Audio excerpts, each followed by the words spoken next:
Welcome back to my channel short trade. और आगे बढ़ने से पहले आपसे रिक्वेस्ट करूंगा सब्सक्राइब जरूर से कर लीजिएगा, क्योंकि इस तरह की इन्फॉर्मेशन आपको इस चैनल पर डेली बेसिस पर मिलती रहती है।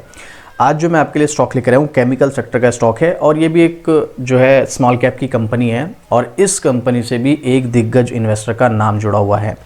चलो डिटेलिंग में जानेंगे और इस स्टॉक में लेटेस्ट न्यूज़ क्या है वो भी आपके साथ शेयर करेंगे। आगे स्टॉक में कैसी परफॉर्मेंस रहेगी, क्योंकि पिछले 2-3 दिन से जब से हम देख रहे हैं मार्केट में रिकवरी आ रही है, तो ज़्यादातर स्टॉक्स में रिकवरी है, जिसमें से ये स्टॉक भी शामिल है जिसमें रिकवरी देखने को मिल रही है। लेकिन हमेशा याद रखना, किसी भी स्टॉक में आप एंट्री ले रहे हो तो आपको एंट्री टाइमिंग उसका पता होना चाहिए। कितना भी अच्छा स्टॉक है, अगर आपकी एंट्री टाइमिंग गलत है तो आप उस अच्छे स्टॉक में भी लॉस कर सकते हो। इसीलिए एंट्री टाइमिंग बहुत इंपॉर्टेंट है। और ये एंट्री टाइमिंग आपको कैसे पता चलेगी? या तो आप मार्केट में काम करते हो, सीखते हो, मार्केट के बारे में ट्रेडिंग करते हो तो ठीक है, नहीं तो फिर आप अपने फाइनेंशियल एडवाइजर से सलाह लो। किसी भी स्टॉक में एंट्री लेने से पहले जानो कि क्या इसमें एंट्री टाइम ठीक है या नहीं है, या फिर आप खुद से भी रिसर्च कर सकते हो। नहीं आपको कुछ भी समझ में आता है तो कोई इशू नहीं है, आप मुझे कमेंट करना, मैं आपके कमेंट का रिप्लाई करूंगा, पूरी कोशिश करूंगा आपको पूरी तरीके से हेल्प कर सकूं। तो चलिए, अभी स्टॉक कौन सा है? केमिकल सेक्टर का स्टॉक है जिसका नाम है Sudarshan chemical industries. Last trading day भाई 6% से ज़्यादा की तेज़ी और स्टॉक 1000 रुपये के ऊपर पहुंच चुका है। अब ये स्टॉक में आप देखो तेज़ी जो है सिर्फ एक दिन की नहीं है, मैं आपको पिछले 5 दिन का चार्ट दिखाता हूं तो 5 दिन में आप देखोगे 21% स्टॉक भाग चुका है। पिछले 1 महीने की बात करोगे तो 1.5% स्टॉक भागा है, और वहीं पिछले 6 महीने में, क्योंकि देखो शॉर्ट टर्म का ट्रेंड देखना हमारे लिए बहुत ज़रूरी है, 6 महीने में 2% की तेज़ी हो तो मतलब यहाँ पर आपको क्लियर नज़र आ रहा है स्टॉक एक कंसोलिडेशन मोड में, और वॉलेटिलिटी जो है इसमें काफ़ी ज़्यादा हाई देखने को मिल रही है। पिछले 1 साल में अच्छा रिटर्न दिया है। 1 साल के कंपैरिजन में देखो, 1 साल पहले स्टॉक 563 का था, ऑलमोस्ट आधा था। अब मैं इसका मार्केट कैप आपको दिखाता हूं, तो अभी फिलहाल इसका मार्केट कैप 8000 करोड़ के आसपास का है। 1 साल पहले 5000 करोड़ से भी कम का था। कोई भी स्टॉक का मार्केट कैप ही डिसाइड करता है कि वो लार्ज कैप कंपनी है, स्मॉल कैप कंपनी है, मिड कैप कंपनी है। अब ये चीज़ें जो है थोड़ी सी आपको सीखनी पड़ेंगी मार्केट में। वैसे तो मैंने ये सीरीज़ बंद कर दी थी, बट मैं सीरीज़ फिर से स्टार्ट कर रहा हूँ, जहाँ पर हम ये सब चीज़ें सीखेंगे। किसी भी स्टॉक को सेलेक्ट करने के लिए या किसी भी स्टॉक के फंडामेंटल देखने के लिए क्या क्या चीज़ें देखनी ज़रूरी होती है, और किसी भी कंपनी के बारे में हमें कैसे पता चलेगा कंपनी में इन्वेस्टमेंट करने के लिए कुछ अपॉर्चुनिटी है या नहीं है। बहुत सारी चीज़ें, मतलब कुल मिला के बात करें तो basic to advance stock market के बारे में जो हमें लॉन्ग टर्म में बेनिफिशियल होगा, वो सब चीज़ों की हम फिर से यहाँ पर सीरीज स्टार्ट करेंगे, और वो हमारी प्लेलिस्ट स्टॉक मार्केट बेसिक में वीडियोस आपको देखने को मिलेंगी। इसमें पहले से कुछ वीडियोस अवेलेबल है, बट हमने बीच में बंद कर दी थी, बट हम दोबारा से स्टार्ट करें जिसमें हम स्टॉक मार्केट लर्निंग के बारे में सीखेंगे। तो आप एक बार जाके देख लेना इस प्लेलिस्ट में जो भी वीडियोस हैं। बाकी हर महीने 1 या 2 वीडियोस तो मैं डेफिनेटली इस प्लेलिस्ट में लाता रहूंगा। तो यहाँ पर आपने देखा, तो यानी कि मैंने अभी आपको बताया स्मॉल कैप, मिड कैप और लार्ज कैप। अब स्मॉल कैप की जो कंपनीज होती हैं वो कौन सी होती है? जिनका मार्केट कैप 5000 करोड़ से कम होता है। 5000 करोड़ से लेकर 20000 करोड़ के बीच जिनका मार्केट कैप होता है वो होती है मिड कैप, और जिनका 20000 करोड़ से ऊपर होता है वो होती है लार्ज कैप। अब ये 5000 करोड़ से ऊपर है तो इसका मतलब ये मिड कैप हुई, लेकिन ये मिड कैप नहीं है। अब ये रीज़न क्या है, इसके बारे में हम स्टॉक मार्केट बेसिक में जानेंगे। क्यों नहीं है? क्योंकि इसकी बहुत सारी चीज़ें होती हैं, क्राइटेरिया होते हैं जो फुलफिल करने पड़ते हैं कंपनी को, वो सब हम स्टॉक मार्केट बेसिक वाली प्लेलिस्ट में स्टॉक मार्केट लर्निंग में सीखेंगे। तो अभी ये मान के चलिए स्मॉल कैप, ये अच्छी बात है, कंपनी प्रॉफिट मेकिंग और अपने शेयर होल्डर्स को डिविडेंड भी प्रोवाइड करती है, और नाम से भी पता चल रहा है किस सेक्टर में काम करती है, केमिकल सेक्टर में।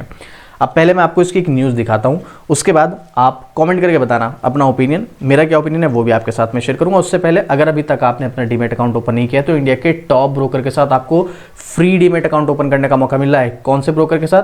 अपस्टॉक, जहां पर आपको मिलता है टाटा ग्रुप का भरोसा। 5 मिनट के अंदर पेपरलेस आप अपना डीमैट अकाउंट ओपन कर सकते हैं इंडिया के टॉप ब्रोकर के साथ, वो भी बिल्कुल फ्री में, और अपनी ट्रेडिंग जर्नी स्टार्ट कर सकते हैं। लिंक आपको डिस्क्रिप्शन में मिल जाएगा, जाइएगा, लिंक पर क्लिक कीजिएगा और अपना डीमैट अकाउंट ओपन कीजिएगा। चलिए, अभी मैं यहाँ पर इसकी न्यूज़ दिखाता हूँ आपको, तो आपको काफ़ी सारे न्यूज़ देखने को मिलेंगे, आर्टिकल्स।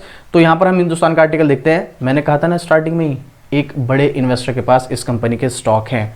विजय केडिया के पास है इस कंपनी के कितने शेयर?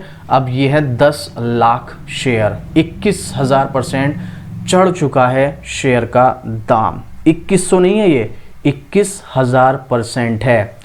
आपको मैंने लास्ट वीडियो जब मैंने एक स्टॉक की बनाई थी जहां पर विजय केडिया का उसमें भी स्टेक था, मैंने एक चीज़ बोली थी, विजय केडिया के पोर्टफोलियो को अगर आप चेक करोगे ना तो वहां पर आपको ज़्यादातर स्मॉल कैप के स्टॉक मिलेंगे। स्मॉल कैप के स्टॉक में फ़ायदा क्या होता है देख लो, 21,000% स्टॉक चढ़ चुका है। अब कैलकुलेट कर लो भाई 1 लाख का कितना बन गया होगा। मैंने तो कर नहीं रखा है, अब आप कैलकुलेट कर लेना। इसीलिए स्मॉल कैप में जाने में फायदा है, बट स्मॉल कैप में एक प्रॉपर रिसर्च होनी चाहिए। ऐसे नहीं कि किसी भी स्मॉल कैप में चले जाओ वरना बर्बाद हो जाओगे, ये चीज़ भी ध्यान रखना। इसलिए बोलता हूँ मैं, फाइनेंशियल एडवाइजर से सलाह जरूर लीजिएगा आप, ठीक है। अगर आपके पास फाइनेंशियल एडवाइजर नहीं है तो आप खुद से रिसर्च कीजिएगा उसके बारे में। चलिए ये आर्टिकल देखते हैं यहाँ पर क्या क्या हमें देखने को मिल रहा है। तो विजय केड़े के पास है इस कंपनी के 10 लाख शेयर, 21,000% चढ़ चुका है शेयर का दाम। कौन से स्टॉक की बात हुई है? सुदर्शन केमिकल इंडस्ट्रीज, 1,000 रुपए के आसपास स्टॉक का प्राइस पहुंच चुका है। ये स्टॉक ने 21,000% से ज्यादा का छप्परवार रिटर्न दिया है। विजय केड़े के पास इस केमिकल के 10 लाख, इस स्टॉक के 10 लाख शेयर हैं इस कंपनी के। तो इसमें जो है जबरदस्त तेजी आई है। कंपनीज ने क्या क्या दिया है ये सब डिस्कस किया गया है। सुदर्शन केमिकल के शेयर देखिएगा आप यहाँ पर, इस कंपनी के शेयर 6 फरवरी 2022 को सिर्फ 4 रुपये 58 पैसे पर थे। मतलब अगर मैं सीधे सीधे तौर पे बताऊं तो एक स्मॉल कैप नहीं बल्कि एक पेनी स्टॉक था। 4.5 रुपये का पेनी स्टॉक 2002 में, अब 2025 है, ऑलमोस्ट 22 साल हो गए। 22 साल में 4.5 रुपये से 1,000 रुपये पर आ गया है।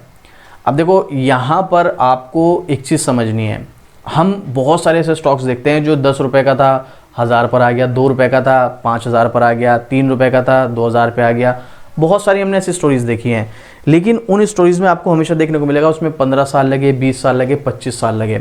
और उन 15, 20 साल, 25 साल में स्टॉक ने कितने उतार चढ़ाव दिखाए वो कोई नहीं बात करता है। याद रखिएगा, आज भी मार्केट में ऐसे स्टॉक हैं जिनका प्राइस इसी रेंज में है और आने वाले 20 साल में वो डेफिनेटली 1,000-2,000 पर जाएंगे, पूरे चांसेस हैं। लेकिन उन 2000 के जाने के बीच का जो रास्ता है ना, वहां पर बहुत बड़ी बड़ी गिरावटें फेज करनी पड़ती है जो हर कोई फेज नहीं कर सकता है। और जो मार्केट में नए हैं भाई वो तो बिल्कुल भी नहीं कर सकते हैं। क्यों? स्टॉक में 5% की भी गिरावट है, एकदम डर लगने लगता है। तो भाई ये डर निकालना पड़ेगा। पहली चीज़, पहले आप एक अच्छा स्टॉक सेलेक्ट करो जिसमें आपको फ्यूचर, उसकी बिजनेस मॉडल, उस कंपनी की ग्रोथ सब कुछ अच्छी नज़र आ रही हो। उसके बाद आप उसको अगले 15-20 साल के लिए छोड़ दो, उसके बाद आपको मिलेगा ज़बरदस्त रिटर्न। और उस 15-20 साल के बीच में कितनी भी बड़ी गिरावट आए, देखो कंपनी में कुछ गड़बड़ ही चल रही है तो बात अलग है, वो तो आपको फोकस रखनी है बीच बीच में। लेकिन बड़ी बड़ी डिप भी आ रही है बिना वजह, प्रॉफिट बुकिंग आ रही है, ठीक है, रिजल्ट थोड़ा बहुत ऊपर नीचे हो गया तो थोड़ी थोड़ी गिरावट हो गई, वो सब चीज़ें फेस करनी पड़ेगी, उससे नहीं बचा जा सकता। ये चीज़ को आपको ध्यान रखना है, ठीक है। तो यहाँ पर ये सब चीज़ें दिखाई गई। हालांकि इसने पिछले 5 साल में सिर्फ 168% का ही रिटर्न दिया है।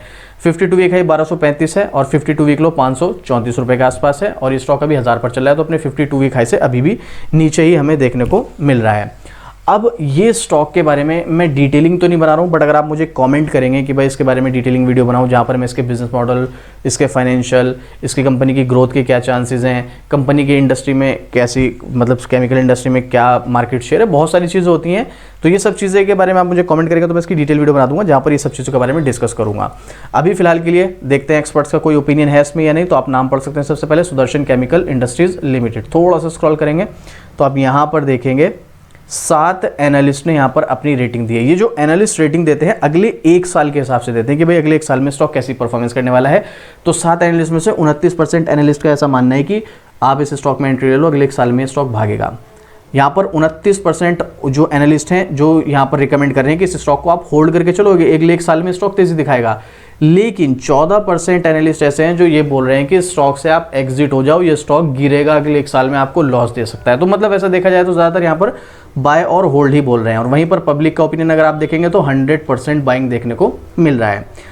केमिकल सेक्टर का स्टॉक, अभी इस स्टॉक में केमिकल इंडस्ट्री या केमिकल सेक्टर के बारे में मुझे बताने की जरूरत नहीं। बहुत सारे स्टॉक्स ऐसे हैं जहां पर हमने अच्छा प्रॉफिट बनाया और कुछ स्टॉक्स ऐसे जो मैंने 3-4 साल पहले रिकमेंड किए थे और वो स्टॉक आज की डेट में बहुत ऊपर पहुंच गए हैं। अब पुरानी वीडियोस तो देखो यहाँ पर अवेलेबल नहीं है, किसी वजह से यहाँ से मुझे वीडियोस हटानी पड़ी, वरना मैं आपको लाइव प्रूफ भी दिखा देता। भी जो लोग हमारे साथ पुराने जुड़े हुए हैं वो लोग इस चीज़ को अच्छे से जानते हैं। अब जरा टेक्निकल क्या कहता है वो भी देख लीजिएगा। तो टेक्निकल, जैसा कि मैंने बोला, पिछले कुछ दिनों से रिकवरी देखने को मिल रही है। ये रही रिकवरी, देखो 3 दिन के अंदर अंदर स्टॉक यहाँ पर एक कितना भागा, 3.5 लगभग, ये था 3.5%, उससे अगले दिन भागा 7%, उससे अगले दिन भागा 3.5% और उससे अगले दिन फिर 7%। ऑलमोस्ट 4 ट्रेडिंग डे में 20% की तेजी दिखा चुका है। और अगर आप नोटिस करोगे तो जहां पर मार्केट में बड़े बड़े धुरंधर 50% तक गिर गए, ये स्टॉक उतनी जबरदस्त गिरावट नहीं दिखाया था और यहां पर ये स्टॉक सपोर्ट लेवल के आसपास ही इसने सपोर्ट भी लिया। अब देखो इसमें वॉलेटिलिटी तो हाई है, उससे तो देखो बचा जा सकता है नहीं कि भाई स्टॉक अभी ऊपर है, यहाँ डेफिनेटली 1-2 दिन में आपको छोटी मोटी सी डिप देखने को मिलेगी, उससे तो आप नहीं बच सकते हो। लेकिन स्टॉक को अगर आप एज ए लॉन्ग टर्म अपने पोर्टफोलियो में रखना चाहते हो तो अभी भी स्टॉक में इन्वेस्टमेंट का एक मौका बनता हुआ नजर आ रहा है। क्योंकि देखो यहाँ पर विजय केडिया के पास स्टॉक है ना, यहाँ पर सब कुछ आर्टिकल देखने को मिला है, लेकिन विजय केडिया ने इसमें अभी भी अपना स्टेक सेल नहीं किया है क्योंकि उनके अकॉर्डिंग स्टॉक अभी और ऊपर जाएगा जहां पर हमें अभी और प्रॉफिट मिल सकता है, तो इसीलिए उन्होंने इसको होल्ड किया हुआ है, सेल नहीं कर रहे हैं। अब ऐसा नहीं है कि हमको विजय केडिया को जो है जो भी है इसके अलावा और भी जो इन्वेस्टर्स हैं उनको फॉलो करना है, लेकिन अगर वो किसी स्टॉक में इन्वेस्ट कर रहे हैं तो भाई कुछ सोच समझ के कर रहे होंगे, ये तो हमें भी पता है। अब आपको क्या लगता है इस स्टॉक के बारे में, आपके अकॉर्डिंग इसमें इन्वेस्ट करना ठीक है या नहीं? और एक बार कुछ भी करने से पहले अपने फाइनेंशियल एडवाइजर से सलाह जरूर ले लेना और या फिर आप खुद से रिसर्च कर लेना। कोई भी क्वेश्चन कोई भी डाउट हो तो मुझे कमेंट करना, मैं आपको रिप्लाई कर दूंगा। इस स्टॉक के बारे में कोई भी अपना ओपिनियन शेयर करना चाहते हैं या आपके पास ऑलरेडी स्टॉक है, जो भी है आप मुझे कमेंट करके बताइएगा। और इस तरह की डेली अपडेट के लिए भाई शॉर्ट ट्रेड को सब्सक्राइब भी जरूर से कर लेना। ठीक है, चलिए मिलते हैं फिर से इसी तरीके एक और जबरदस्त जानकारी के साथ। जय हिंद।